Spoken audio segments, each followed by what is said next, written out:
பிதா சுதன் பரிசுத்த ஆவியின் பெயராலே ஆமென்.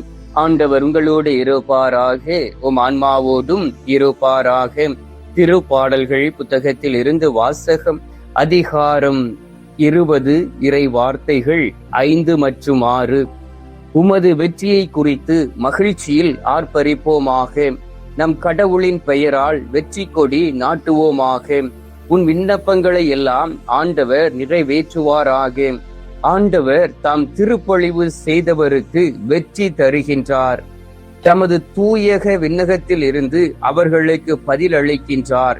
வெற்றி அளிக்கும் தமது வலக்கையின் ஆற்றலை காட்டுகின்றார் என்று இப்பொழுது நான் அறிந்து கொள்கின்றேன். ஆண்டவரின் அருள்வாக்கு. இறைவா உமக்கு நன்றி. எங்கள் பரலோக தந்தையே, இயேசு கிறிஸ்துவே, தூயனல் ஆவியே, தகப்பனே, இந்த பொன்னான அதிகாலை பொழுதிற்காக உமக்கு நன்றி சொல்லி உம்மை துதிக்கிறேன் அப்பா. இந்த நாளை நீர் எங்களுக்கு ஆசீர்வதித்து எங்களை இந்த உலகத்தில் வாழ வைத்திருப்பதற்காக உம்மை ஸ்தோத்திரிக்கிறேன் அப்பா. ஒவ்வொரு நிமிடமும், ஒவ்வொரு நாளும், ஒவ்வொரு வாரமும், ஒவ்வொரு மாதமும், ஒவ்வொரு நொடி பொழுதும் எங்களை பாதுகாத்து வழி நடத்துவதற்காக உமக்கு நன்றி அப்பா. எங்களை மட்டுமல்ல, எங்கள் குடும்பத்தில் இருக்கக்கூடிய ஒவ்வொருவரையும் ஆசீர்வதித்து ஒவ்வொருவரையும் பாதுகாப்பதற்காக உமக்கு நன்றி சொல்லி உம்மை துதிக்கிறேன் ஆண்டவரே. கடந்த நாட்களிலெல்லாம் சோர்வுற்று இருந்த பொழுது, என் மகனே, என் மகளே, ஏன் நீ அழுது கொண்டு இருக்கின்றாய், ஏன் நீ சோர்வுற்று இருக்கின்றாய் என்று எங்களை விசாரித்தவரே உம்மை ஸ்தோத்திரிக்கிறேன் அப்பா. ஆண்டவரே, உம்மை நம்பி உம் மீது விசுவாசம் கொண்டு ஒவ்வொரு நாள் உம்மை தேடி வரும் பொழுது நீர் எங்களுடைய விண்ணப்பங்களை கேட்கின்றீர், எங்களுடைய குரலுக்கு பதில் கொடுக்கின்றீர், எங்களுடைய ஏக்கங்களையும் எண்ணங்களையும் அறிந்து எங்களை திடப்படுத்துகின்றீர். இந்த அருமையான நாளிலும் கூட ஆண்டவரே, அநேக பிள்ளைகள் உம்மை தேடி வந்து உமக்கு நன்றி செலுத்தி கொண்டு இருக்கிறார்கள். அதற்காக உம்மை ஸ்தோத்திரிக்கிறேன் அப்பா. ஏனென்றால் நீர் எங்களுக்கு பக்கபலனாய் இருக்கின்றீர். நீர் எங்களை ஒவ்வொரு நாளும் தேடி வந்து எங்களுடைய தேவைகளை நீர் சந்திப்பதற்காக உமக்கு நன்றி சொல்லி உம்மை துதிக்கிறேன் அப்பா. ஆண்டவரே, உம்மை விட்டு பிரிந்து எங்களால் எதையும் செய்ய முடியாது. உம்மை விட்டு பிரிந்து எங்களால் வாழ முடியாது. நீர் எங்களை வாழ வைக்கக்கூடிய தெய்வம், எங்களுக்கு உயிர் மூச்சை கொடுத்த தெய்வம், எங்களை பாதுகாக்கக்கூடிய தெய்வம், எங்களை ஆசீர்வதிக்கக்கூடிய அன்பு நேசர். நீர் எங்களோடு கூட இருப்பதை போல எங்களுடைய குடும்பத்தில் இருக்கக்கூடிய எங்களுடைய பிள்ளைகளோடும் கூட இருப்பதற்காக உம்மை ஸ்தோத்திரிக்கிறேன் அப்பா. ஆண்டவரே, ஒருவேளை எங்களுடைய குடும்பத்தில் இருக்கிறவர்கள் உமக்கு எதிராக தீமை புரிந்து இருக்கலாம், உமது திட்டத்தை புரிந்து கொள்ளாமல் வாழ்ந்து கொண்டு இருக்கலாம். உம்மால் அழைக்கப்பட்டவர்கள் கூட என் ஆண்டவருக்கு பிரியமில்லாத வாழ்க்கையில் வாழலாம். ஆண்டவரே, இந்த நாளில் யார் யாரெல்லாம் உண்மையான எண்ணத்தோடும் ஆண்டவரே நல்ல சிந்தனையோடு உம்மை தேடி வந்து நான் உண்மையிலே என் ஆண்டவரை காயப்படுத்தி விட்டேன், என் ஆண்டவருடைய பெயரை கெடுத்து விட்டேன், என் ஆண்டவரை சிலுவையில் அறைய நானே ஒரு காரணமாக இருக்கிறேன் என்று சொல்லி இந்த நாளிலே யார் யாரெல்லாம் தன்னுடைய பாவங்களை உள்ளத்தின் ஆழத்தில் இருந்து அறிக்கையிட்டு உம்மை நோக்கி ஜெபித்து கொண்டு இருக்கிறார்களோ அவர்களை ஒப்புக் கொடுக்கின்றேன். அவர்களுடைய செயல்களை ஒப்புக் கொடுக்கின்றேன். அவர்களுடைய பாவ சிந்தைகளை ஒப்புக் கொடுக்கின்றேன். ஆண்டவரே, ஆசீர்வாதமற்ற வாழ்க்கையை வாழ்ந்து கொண்டு இருக்கலாம். ஆசீர்வாதமற்ற அந்த வாழ்க்கையை ஒப்புக் கொடுத்து ஜெபிக்கின்றேன். என் ஆண்டவர் மட்டும் போதும், என் ஆண்டவர் என்னோடு கூட இருந்தால் போதும். இனி நான் தவறு செய்ய மாட்டேன், நான் இனி உண்மையோடும் உத்தமத்தோடும் வாழ்வேன் என்று சொல்லி ஆண்டவரே, உண்மையான வாழ்க்கைக்காக தன்னையே அர்ப்பணித்து ஜெபிக்கக்கூடிய ஒவ்வொருவரையும் ஒப்புக் கொடுத்து ஜெபிக்கிறேன் அப்பா. எல்லோரையும் ஆசீர்வதியும், எல்லோரையும் பலப்படுத்தும், பிள்ளைகளுடைய பலவீனங்களையும் எடுத்து மாற்றிட வேண்டுமாய் மை நோக்கி ஜெபிக்கிறேன் அப்பா. ஐயோ, என்னால் இந்த கெட்ட பழக்கத்தை விட முடியவில்லையே, தொடர்ந்து நான் குடி வெறிக்கு அடிமையாகி கொண்டு இருக்கிறேனே, நான் கர்வத்தோடு அலைகிறேனே, பணம் இருக்கின்றது, செல்வம் இருக்கிறது என்கின்ற எண்ணத்தோடு இந்த உலகத்தில் நான் வாழ்ந்து கொண்டு இருந்தேனே, இப்பொழுது என்னிடம் ஒன்றும் இல்லையே, எல்லாவற்றையும் நான் இழந்து விட்டேனே என்று சொல்லி உம்மை நோக்கி கண்டவரே, பாவங்களை அறிக்கையிட்டு இழந்து போன ஆசீர்வாதங்களை திரும்ப பெற்றிக்கொள்ள ஜெபிக்கக்கூடிய ஒவ்வொரு நபர்களையும் ஒப்பு கொடுத்து ஜெபிக்கின்றேன். ஒவ்வொருவர் மீது மனம் இறங்குவீராக. என் ஆண்டவருடைய அன்பு கரம், என் ஆண்டவருடைய பரிசுத்த கரம் ஒவ்வொருவரையும் இந்த நாளிலே தொட்டு அவர்களை பலப்படுத்திட வேண்டுமாய் உம்மை நோக்கி ஜெபிக்கிறேன் அப்பா. யார் யாரெல்லாம் தினம் உமது கல்வாரி சிலுவையை தேடி வந்து சிலுவைக்கு முன்பாக நின்று இந்த நாளில் ஜெபிக்கிறார்களோ அவர்கள் ஒவ்வொருவரையும் ஆசீர்வதிப்பீராக. அவர்கள் மீது மனம் இறங்குவீராக. அற்புதங்களையும் அடையாளங்களையும் செய்திட வேண்டுமாய் உம்மை நோக்கி ஜெபிக்கிறேன் அப்பா. ஆண்டவரே, இந்த நாளிலும் கூட நம்பிக்கையோடும் விசுவாசத்தோடும் தேடி வந்திருக்கிறவர்களை ஒப்புக் கொடுக்கின்றேன். ஏதோ ஒரு எண்ணத்தோடும் என் ஆண்டவரிடம் இருந்து நான் ஆசீர்வாதத்தை பெற்றுக்கொள்வேன், என் ஆண்டவர் என்னை கைவிட மாட்டார், என் ஆண்டவர் என்னை ஆசீர்வதிப்பார், என் ஆண்டவர் மட்டும் எனக்கு போதும் என்று சொல்லி உம்மை தேடி உம்மை நாடி உம்மை நம்பி வந்து ஜெபிக்கக்கூடிய ஒவ்வொரு சகோதர சகோதரிகளையும் ஒப்பு கொடுத்து ஜெபிக்கிறேன் அப்பா. அற்புதங்களையும் அடையாளங்களையும் செய்யக்கூடிய தெய்வமே, இந்த நாளிலே அவர்கள் விரும்ப கூடிய ஒரு அற்புதங்களை செய்து அவர்கள் உம்மை விட்டு பிரிந்து சென்று விடாதபடி இந்த உலகத்தில் வாழக்கூடிய பாக்கியத்தை நீர் கொடுப்பீராக.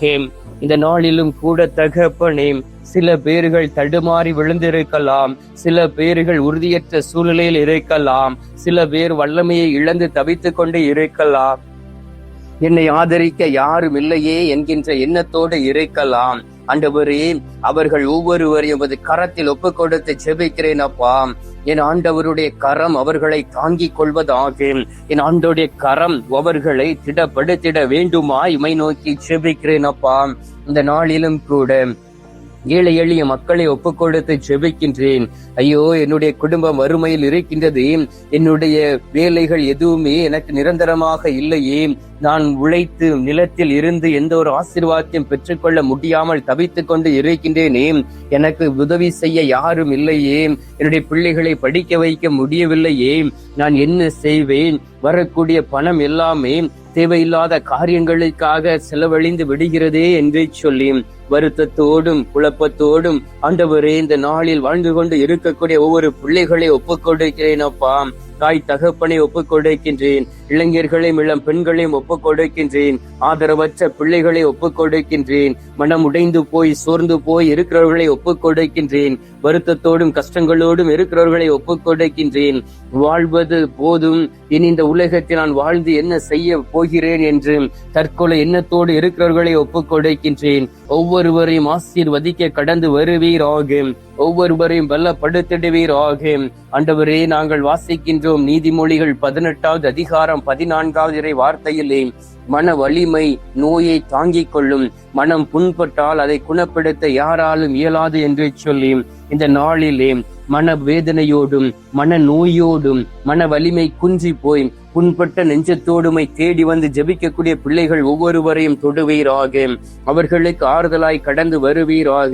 எந்த சூழ்நிலையிலும் கெட்டு போய்விடாதபடி உமது திருச்சட்டத்தை கடைபிடித்து உமது வார்த்தைகளை கடைபிடித்து நடக்கக்கூடிய மகனாக மகளாக உருமாறிட வேண்டுமாய் உம்மை நோக்கி ஜெபிக்கிறேன் அப்பா.